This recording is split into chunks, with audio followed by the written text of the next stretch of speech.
حضرت شیخ ابو صالح موسیٰ جنگی دوست علیہ الرحمن ایک نہر کنارے وضو کر رہے تھے کہ پانی کے بہاؤ پر ایک سیب بہتا ہوا آیا۔ بھوک پہلے ہی لگی تھی، سیب کو دیکھا تو اشتہا غالب ہو گئی، سیب اٹھایا اور کھا لیا۔ جب کھا چکے تو معاً خیال آیا کہ یہ تو میرا تھا ہی نہیں، تو جدھر سے پانی آ رہا تھا، بہاؤ جدھر سے تھا، ادھر کو سفر شروع کر دیا۔ تھوڑی دیر چلنے کے بعد دیکھا کہ ایک باغ ہے اور اس میں سیب کے درخت ہیں اور اس کی شاخیں پانی کی طرف جھکی ہوئی ہیں۔ مالک باغ کے پاس گئے، کہا کہ آپ کے باغ کا کوئی ٹوٹا ہوا سیب اور میں کھا بیٹھا ہوں، تو اس کی قیمت مجھ سے لے لیجئے یا مجھے معاف کر دیجئے۔ تو مالک باغ کا نام تھا عبداللہ صومعی، اور وہ بھی زاہد، نیک اور پارسا تھے۔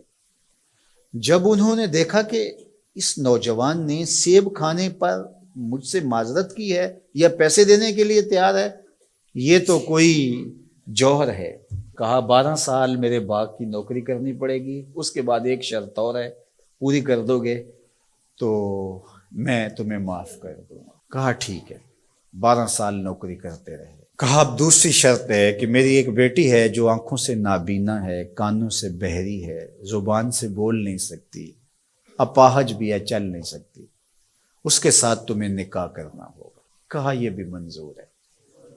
نکاح ہو گیا۔ کہا اس کمرے میں تمہاری بیوی تمہارا انتظار کر رہی ہے۔ جب کمرے میں دیکھا تو ایک صحیح الاعضاء خوبصورت صاحب جمال خاتون منتظر تھی۔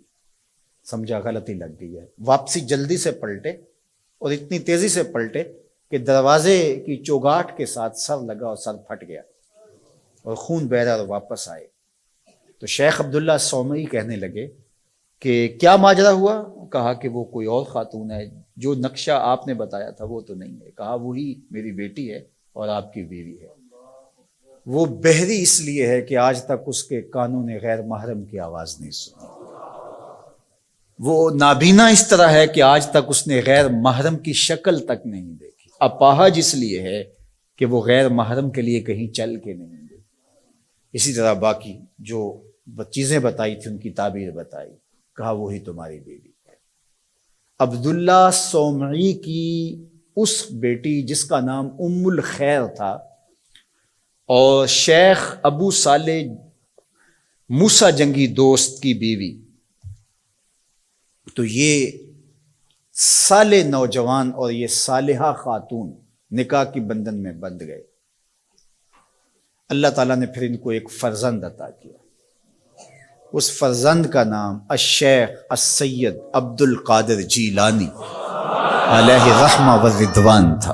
اقبال نے کہا تھا سیرت فرزند از امہات، جوہر صدق و صفا از امہات۔ بیٹوں کی بیٹیوں کی سیرتوں کا جوہر ماؤں سے ہوتا ہے۔ باپ کا رزق حلال اولاد پہ اثر انداز ہوتا ہے۔ رزق حلال اگر آپ کی زندگی میں شامل ہو جائے تو پھر اس کا عملی نتیجہ یہ ہے کہ ایک صالح معاشرت کی بنیاد پڑتی ہے اور آپ صالح معاشرت کے ایک بہترین فرد ہوتے ہیں۔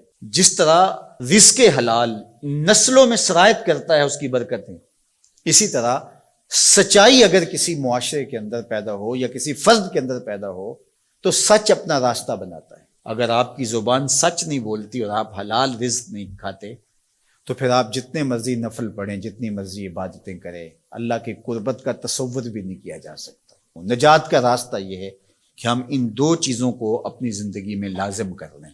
اور آج چونکہ 11 ربیع الثانی ہے اور پوری دنیا کے اوپر حضرت شیخ عبد القادر جیلانی علیہ رحمہ و رضوان کا یوم منایا جاتا ہے، اور چونکہ وہ 11 تاریخ کو لوگوں کو جمع کر کے دین سکھایا کرتے تھے، اور ملا علی قاری نے نزہۃ الخاطر الفاطر فی مناقب شیخ عبد القادر میں لکھا ہے کہ آپ کے خطبے میں اجتماع 70 ہزار لوگوں کا ہوتا تھا، اور یہ ہر 11 کو کیا کرتے تھے۔ اس وجہ سے اپنی سہولت کے لیے جس طرح ہم مقرر کوئی دن کر لیتے ہیں کہ ہر پیر کو محفل ہوگی، ہم مقرر کرتے ہیں ہر ماہ کی پہلی تاریخ کو محفل ہوگی، تو انہوں نے یہ دن مقرر کیا تھا۔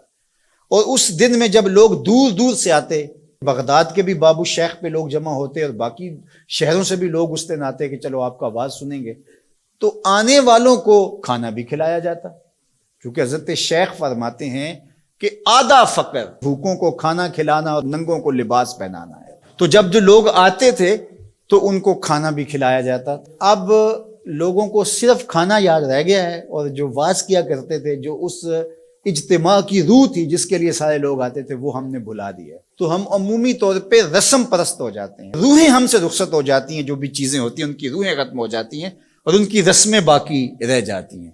اور یہ ہمارا المیہ ہے شروع سے، بلکہ اقبال نے کہا کہ پورا دین ہی جو ہے وہ ہم نے رسم رکھ لیا ہوا ہے، اس کی روحیں ہم سے رخصت ہو گئی ہے۔